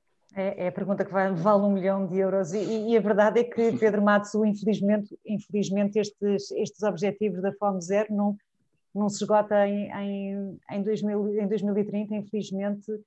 Na sua opinião, quais são os principais desafios que efetivamente, nomeadamente, as Nações Unidas têm pela frente nos próximos anos, quando vivemos de facto tempos tão incertos? Bem, esta pandemia fez regredir muitos anos de desenvolvimento a muitos países, não tanto pela infecção em si, mas pelos impactos económicos da pandemia. Muitos países em vias de desenvolvimento ou em desenvolvimento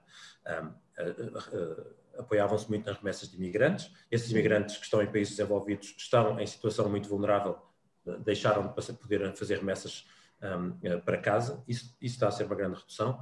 Havia muitos países que o mundo está muito ligado. Por exemplo, o Quénia exporta quase 1.000 milhões de euros por ano em flores e em verduras para a Europa.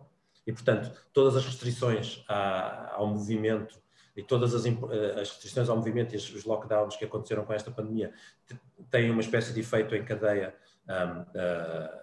em vários países do mundo. E, portanto, esta passagem de 130 milhões de pessoas em fome para 270 milhões de pessoas em fome é muito causado pelos efeitos económicos do Covid e não tanto pela infecção em si. E, portanto, nós estávamos a caminho de 2030, não estávamos a caminho de conseguir atingir os objetivos de desenvolvimento, menos na pobreza e na fome, mas estávamos a caminhar para lá. E esta pandemia fez regredir uns anos.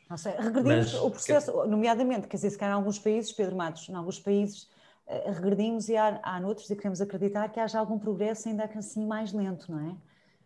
Para chegarmos a estes objetivos. Esperamos que sim, mas não nos pode fazer desanimar, ou seja, se nós estávamos em 2020, a caminho de 2030, e agora passámos para 2015, quer dizer, temos que continuar a andar para a frente para tentar chegar lá, se calhar com 5 anos de atraso, não é? Se calhar tentar chegar a 2035 aos objetivos que queríamos para 2030, mas não devemos perder de vista aquilo que era o caminho que estávamos a fazer. E eu estou aqui a olhar para o telemóvel porque estamos a receber mais perguntas e felicito a minha colega de profissão, a Sofia Loureano do Público, que coloca aqui uma pergunta um bocadinho longa, mas para os três convidados, e eu vou passar a ler o que escreveu a Sofia Loureano. Ela diz que Timor-Leste surge no Índice Global contra a Fome como o segundo país com pior resultado global, e ao contrário do que acontece com outros países onde a situação é muito preocupante, mas tem melhorado, cá está, em Timor-Leste tem piorado. Faltam imensas infraestruturas básicas, ao mesmo tempo que a produtividade agrícola é baixa e o consumo alimentar é desadequado. Portanto, é uma pergunta que vai no sentido para os três convidados, que gostaria eventualmente que pudessem responder.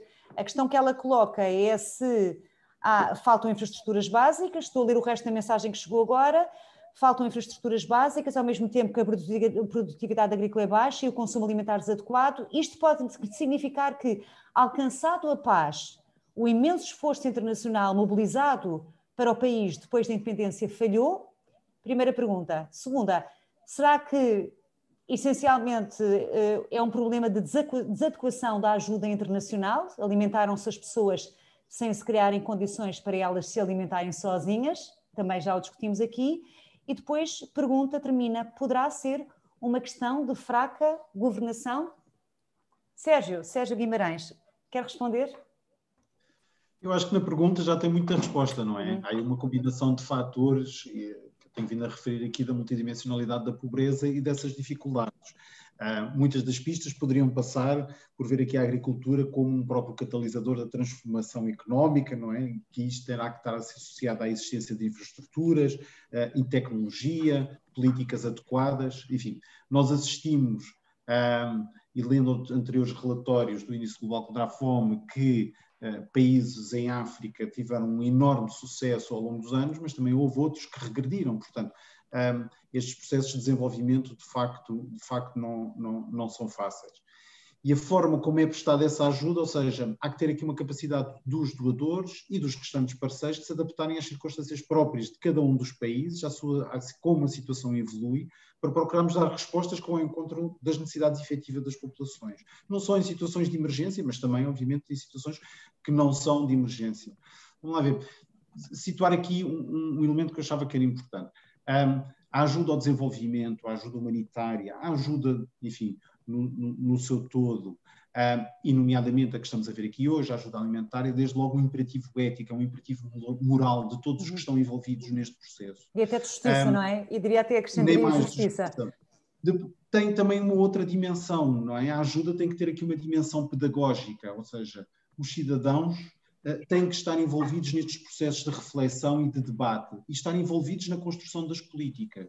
A vontade política não nasce de geração espontânea, tem que haver de facto aqui uma participação cidadã que é determinante. Não é? E depois, claro, tem também aqui uma dimensão política e estas três dimensões estão interrelacionadas e não os podemos isolar. Daí que esta questão seja, a partir desta perspectiva, uma questão altamente complexa de abordar.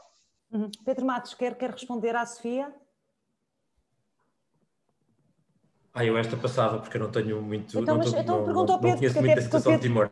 O Pedro Kurpensky conhece bem Timor-Leste, creio eu, não é? Eu conheço relativamente bem, tive então, o privilégio de lá ter trabalhado. Trabalhou lá. Quer responder então? Trabalhei por lá e pronto, e se calhar ia exatamente por aí, e enfim, com os disclaimers todos, disto se basear na minha experiência pessoal, que pode não se bater totalmente certo. Nós gostamos sempre de ouvir relatos de quem esteve no terreno e efetivamente faz toda a diferença estar com a mão na massa, permita-me a expressão do que estar num gabinete a decidir. Eu tive o privilégio de ter estado lá desde um mês depois do referendo e ter voltado um mês depois da independência, portanto assisti a tudo aquilo e de alguma forma participei ativamente na construção daquele país. E uma coisa que eu me apercebi, e enfim, voltando um bocadinho atrás, concordo absolutamente com o Sérgio com que disse que grande parte da resposta à pergunta já estava na formulação da pergunta. E talvez o que esteja mais escondido nas respostas é precisamente isto que vou dizer. Coisa que eu me apercebi em diferentes frentes é que durante toda a ocupação indonésia foi feito um notável, entre grandes aspas, trabalho de descaracterização e de descapacitação dos timorenses enquanto povo. Na verdade, se calhar até para manter uma certa paz social, o facto é que davam-lhes formação, davam-lhes empregos remunerados, mas a pergunta é, eles sabiam fazer aquilo que era suposto fazerem na sua função? E a resposta é claramente não. Eu trabalhava para a mim na altura, era uma missão bastante grande, tivemos 80 e tal timorenses a trabalhar na missão à altura, e era missão médica, obviamente, e portanto tínhamos desde vários técnicos de saúde, desde médicos, enfermeiros, tradutores, técnicos de laboratório e por aí fora.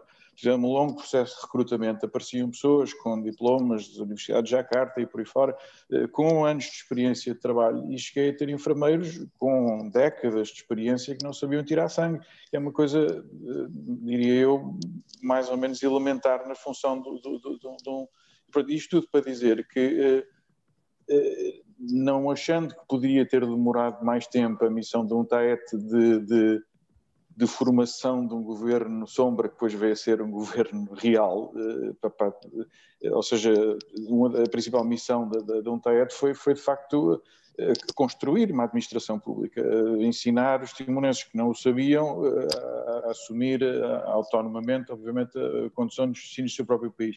E saíram a uma determinada altura, poder-se-á dizer que saíram cedo demais, eu diria que não, mas o facto é que a cooperação, quer a pública, quer a sociedade civil, quer as organizações multilaterais, poderão e deverão continuar a ajudar neste processo de capacitação. Eu acho que a grande parte do problema atual deve-se precisamente a uma falta de, se calhar, enfim, e hoje em dia é evidente, uma falta de entendimento entre os dirigentes políticos para levar o país no rumo certo, e portanto criar sistemas que funcionem, sistemas de proteção social, de agricultura, por aí fora, que efetivamente funcionem, porque não é por escassez de recursos, mais uma vez, o país é riquíssimo em termos de recursos naturais, basta olhar para as receitas que vêm do Timor Gap, não é? Do Mar Timor.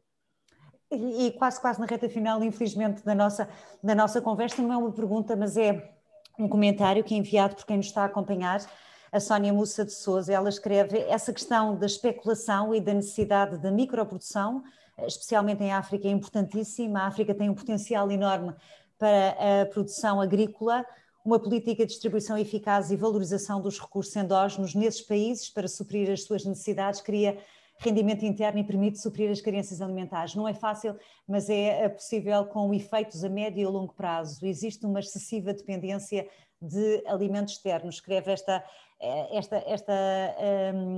nossa espectadora, a Sónia Mussa de Sousa, que enviou este seu comentário. E em jeito quase de conclusão, nestes últimos minutinhos, a pergunta que lhes peço é se efetivamente perceber aqui quais são as vossas perspectivas. Pedro Matos, será que de facto esta crise, em um ano tão violento, tão difícil como aquele que nós estamos a ultrapassar, e infelizmente 2021 também não se antecipa muito mais fácil. Esperemos aqui rápido uma vacina, nomeadamente em relação a esta questão da pandemia, mas é uma crise que poderá de facto aqui abrir oportunidades? Bem, posso começar eu, se calhar. Pedro Matos, eu sim. espero que sim. Eu espero que esta pandemia nos tenha feito sentir todos mais próximos uns dos outros. E esta pandemia é diferente das anteriores porque, por exemplo, o SARS e o MERS passou-nos completamente ao lado na Europa. Uhum. Não foi uma coisa que nós sentíssemos como uma coisa que nos afetasse a nós. E foi uma tragédia para os países asiáticos. Portanto, eu acho que quando nós vemos imagens de pessoas a sofrerem com esta pandemia em países na Coreia do Sul, na África do Sul, eu espero que esta pandemia nos faça sentir como mais povos que antes estavam fora do círculo do nós, agora já são parte de nós, pessoas que estão a passar pelo mesmo que nós. Eu penso que esse movimento faça com que o mundo ocidental seja um pouco menos centrado nas nossas questões e passemos a encarar isto mais globalmente como os problemas que afetam o mundo inteiro. Eu espero que sim, e se for assim, aí sim, tudo aquilo que nós falamos sobre encararmos os problemas do mundo como todos interligados, portanto a ajuda ao desenvolvimento pode ter de facto aquela sensibilização que falávamos dos governos, pode ser de facto uma realidade. Uhum.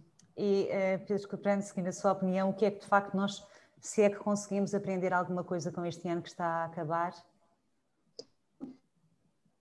Eu acho que tornou-se ainda mais a interdependência de todos nós. O Secretário-Geral das Nações Unidas, quando foram aprovados os Objetivos de Desenvolvimento do Milénio, na Assembleia Geral das Unidas de 2015, ele começou por dizer que considerava que os Objetivos de Desenvolvimento do Milénio era uma declaração de interdependência. Eu começo desta frase, tenho repetido várias vezes, e de facto, num mundo cada vez mais globalizado, e no fim dos meus 50 anos, nunca testemunhei nada tão verdadeiramente global quanto a pandemia. Efetivamente estamos todos no mesmo barco. Se calhar uns à popa e outros à proa e outros a stewardess a bom bordo, mas efetivamente estamos todos no mesmo barco. Uhum. E acho que isso é uma oportunidade de efetivamente percebermos, tomarmos consciência de que estamos neste mesmo barco e que este barco tem um rumo e que devemos todos remar nessa direção. E acho que essa é a lição muitíssimo positiva que se pode tirar deste período de pandemia, porque estamos todos a passar. E a verdade, Sérgio Guimarães, é que esta pandemia acaba por nos mostrar que estamos todos muito mais interligados e dependentes uns dos outros do que imaginaríamos. Não, sem dúvida, e acreditar na mudança. E acreditar, de facto, do ponto de vista institucional, que temos vindo a fazer um esforço enorme e nesse esforço internacional, concentrado, de facto, naquilo que é pugnar pelo que são os mais vulneráveis, manter as questões relacionadas com as crianças, com as mulheres, com as raparigas, a dimensão de género, manter as questões relacionadas com a resiliência, com as alterações climáticas no topo da agenda são para nós determinantes. E estamos mesmo convencidos que com isso nós iremos conseguir promover ou fazer parte de um esforço global para operar a mudança.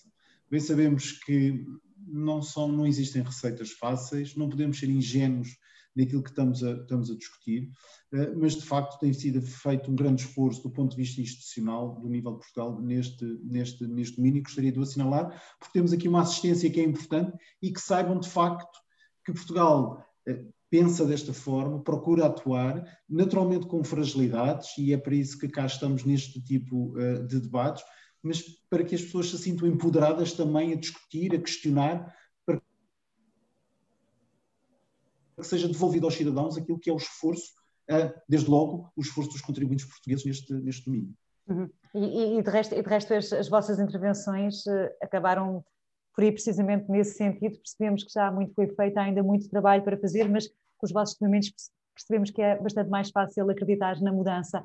Muito obrigada aos três por esta hora, por esta partilha de conhecimentos e de experiências aqui nesta conferência, que está praticamente no fim, e chamo por isso mesmo para dar uma conclusão a estes nossos trabalhos, a esta conferência. Chamo então a Joana Brandão, a quem agradeço uma vez mais a oportunidade de ter estado presente nesta grande conferência.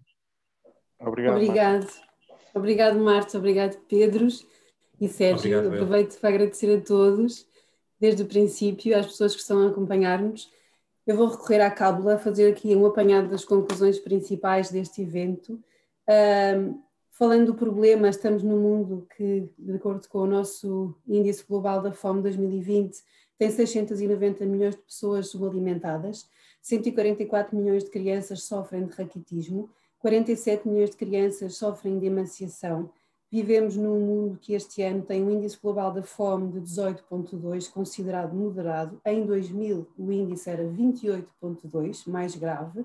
Deve ser a única mensagem positiva que vou dizer nas conclusões todas.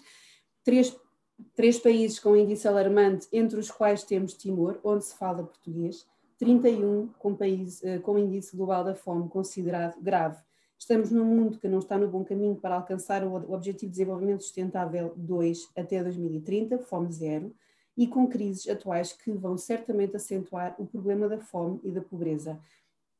Na Europa, e utilizando aqui a participação da Antónia, colaboramos através da Alliance 2015 com a União Europeia, parceiro e também alvo de advocacy, onde procuramos acentuar e pedir políticas de One Health, uma saúde que pense nas pessoas e no planeta, ambiente e animais, onde exista mais segurança e alimentação, segurança alimentar e nutricional, e que não deixe ninguém para trás. Neste ano de pandemia, uma segurança alimentar e nutricional que seja integrada nas NDICIs, e Portugal tem um papel muito importante também nestas respostas e nestas políticas, não só através da representação permanente que terá na União Europeia no próximo ano, mas também através da voz e do lobby que podem fazer os nossos 3 deputados da Aliança Parlamentar contra a Fome e Má Nutrição. Conclusões das conclusões. Precisamos de políticas coerentes, ações a curto prazo com respostas a longo prazo, investimento social na resiliência e comunidades vulneráveis, atenção aos pequenos produtores e agricultores, preservação de ecossistemas, atenção às comunidades vulneráveis, também ao planeta. É preciso renovar sistemas de alimentação que sejam justos, sustentáveis e saudáveis, e não esquecer a segurança agroalimentar. Apostar na prevenção, apesar de estarmos num ano de emergência, apostarmos em mais fundos na cooperação e no desenvolvimento, e lembrar o apoio das organizações, como são o Programa Alimentar Mundial, a Ajuda em Ação e tantas outras que estão aqui a assistir a este evento. Como dizia o Sérgio, temos aqui um painel de 50 pessoas no total, mas que têm um trabalho muito importante e podem mesmo fazer parte desta mudança. Precisamos de uma cooperação centrada em resultados, nas pessoas e nas suas reais necessidades, com exemplos tão importantes como o Pedro Krupensky nos deu, e trabalharmos com o compromisso de todos, quer compromissos de políticas, da cooperação portuguesa, das organizações que trabalham por este mundo fora, das pessoas enquanto doadoras, confiem no nosso trabalho e apoiem-nos financeiramente, até um dia não sermos precisos. E até um dia termos os ODS cumpridos, e em 2030 ou antes podemos festejar e vemos mais países como Cabo Verde a finalizar uma ajuda tão importante como foi esta recebida. Nós na Ajuda em Ação aqui estaremos para todos os dias lutarmos por isto, e um dia podemos fechar este ecrã e usufruirmos de um mundo onde os direitos humanos sejam cumpridos. Obrigada a todos. Amanhã esta gravação estará disponível no nosso canal de YouTube. Acompanhem-nos e acompanhem todas estas organizações que estiveram aqui. Obrigada pelo tempo que estiveram aqui connosco e por todas as pessoas e oradores que já prepararam este evento há mais tempo, à nossa agência e à Sara, em nosso intérprete. Muito obrigada e até breve.